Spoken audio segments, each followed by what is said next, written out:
Hello everyone, and welcome back to the channel. Today, we're blasting off into history, but not to the moments you think you know.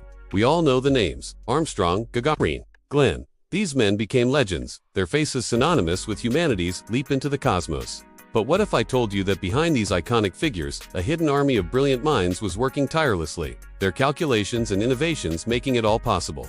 And what if I told you that many of these minds belonged to women whose stories were almost erased by time and prejudice? This is the story of the hidden figures who secretly helped win the space race. Let's rewind to the 1940s and 50s. Long before silicon chips and supercomputers, the word computer described a person, not a machine. At NASA's predecessor, NACA, and later at NASA itself, complex aeronautical calculations were done by hand. And who were these human computers? An extraordinary group of women, many of whom were African American. They were recruited for their exceptional mathematical skills, yet segregated and given fewer opportunities than their male, white counterparts. They were the computing powerhouse behind the scenes. One of the most remarkable of these women was Katherine Johnson. You might have heard her name, thanks to the recent spotlight on her life, but her story is worth telling again and again. Katherine was a math prodigy. When NASA was preparing for the historic Friendship 7 mission, which would make John Glenn the first American to orbit the Earth, they were using new electronic computers for the first time to calculate the trajectory. But Glenn, the astronaut putting his life on the line, was wary. He famously said, "Get the girl to check the numbers." That girl was Katherine Johnson. He trusted her mind more than the newfangled machine. He told them, "If she says they're good, then I'm ready to go." Katherine hand-calculated the entire flight path, from launch to splashdown. Her calculations matched the machine's, and the mission was a go. John Glenn's safe return was, in no small part, thanks to her genius. But she wasn't alone. There was Dorothy Vaughan, a gifted mathematician who saw the future coming. When she realized that electronic computers would eventually replace her and her colleagues, she didn't panic. Instead, she taught herself the programming language Fortran, and then taught it to her entire team of West Area computers. She transformed her group of human computers into a modern programming unit, ensuring their skills remained indispensable to NASA. She was a visionary leader, paving the way for a new era of computation at the agency. And we can't forget Mary Jackson. Initially a human computer, Mary's ambition was to become an engineer. However, the necessary qualifications required taking classes at an all-white high school. Undeterred, Mary had to petition the court system just for the right to attend. She won, completed her courses, and in 1958 became NASA's first African-American female engineer. She spent a long and distinguished career at Langley, contributing to wind tunnel experiments and aircraft design, constantly breaking barriers and mentoring other women to follow in her footsteps. These women, Katherine Johnson, Dorothy Vaughan, and Mary Jackson, were just three of the hundreds who worked in the West Area Computing Unit. Their work was the bedrock of the Mercury, Gemini, and Apollo programs. They calculated rocket trajectories, re-entry angles, and emergency backup plans. Every successful launch, every safe return, had their fingerprints all over it. They were the intellectual force, the safety net, the very brain of the operation, all while facing a double-barreled challenge of racial and gender discrimination. Now, let's turn our gaze across the globe, to the other side of the Iron Curtain. The Soviet space program, while shrouded in secrecy, was also powered by the contributions of incredible women. The competition of the space race wasn't just about ideology. It was a race of intellect, and the Soviets utilized every brilliant mind they could, while American women were largely confined to computational and support roles. The Soviet system, at least on paper, offered more opportunities for women in science and engineering. One of the most prominent figures was Galina Balashova. She wasn't a rocket scientist, but her role was just as critical. Balashova was the architect and interior designer for the Soviet spacecraft, including the Soyuz and the Mir space station. Think about that for a moment.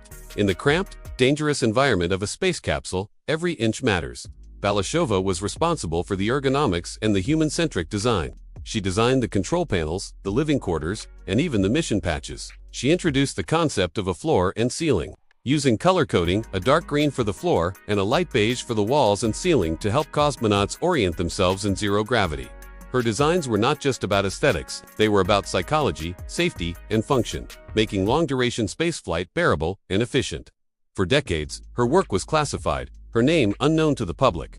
And of course, we must talk about the cosmonauts themselves. While the US didn't send a woman to space until 1983 with Sally Ride, the Soviet Union had already made history 20 years earlier. On June 16, 1963, Valentina Tereshkova became the first woman to fly in space. A former textile factory worker and amateur skydiver, she was selected from over 400 applicants. She piloted the Vostok 6 capsule, orbiting the Earth 48 times and spending almost 3 days in space, longer than all of the American Mercury astronauts combined. Her flight was a massive propaganda victory for the Soviet Union, showcasing their supposed commitment to gender equality, while the reality was more complex, and it would be nearly 2 decades before another Soviet woman flew. Tereshkova's flight proved once and for all that women had the physical and psychological fortitude for space travel. Behind Tereshkova were teams of female engineers, doctors, and technicians.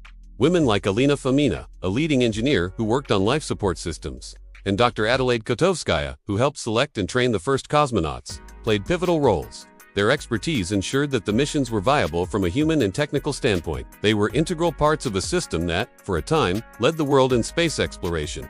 They worked in the launch facilities, the design bureaus, and the medical centers. Their contributions woven into the fabric of the Soviet program's early successes. So why were these stories hidden for so long? For the women of NASA, the answer lies in the deep-seated societal biases of the era. They were computers, a role seen as clerical, not scientific. As African American women, they were further marginalized by segregation. Their work was essential, but they were not the face of the space program. That role was reserved for the clean-cut white male astronauts and mission controllers. Their stories were simply not the ones the history books, written by and about men, were interested in telling. In the Soviet Union, the reasons were different, but the result was the same. The intense secrecy of the entire program meant that almost no one, male or female, received individual credit. The glory belonged to the state and the Communist Party. While Tereshkova was a public icon, the thousands of women working behind the scenes, like Galina Balashova, remained anonymous cogs in a giant, classified machine. Their identities and contributions were submerged beneath the weight of state secrecy. It's only in recent decades, as archives have opened and a new generation of historians has started asking different questions, that these incredible stories have begun to surface. They force us to reconsider our entire understanding of the space race.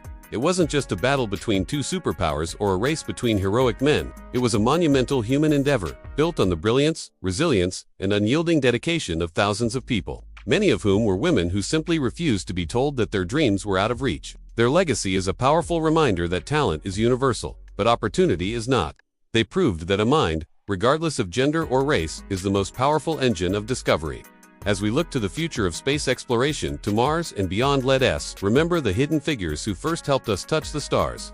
They are the giants whose shoulders we stand on. Thank you so much for watching. If you found this story as inspiring as I did, please hit that like button and subscribe to the channel for more hidden histories.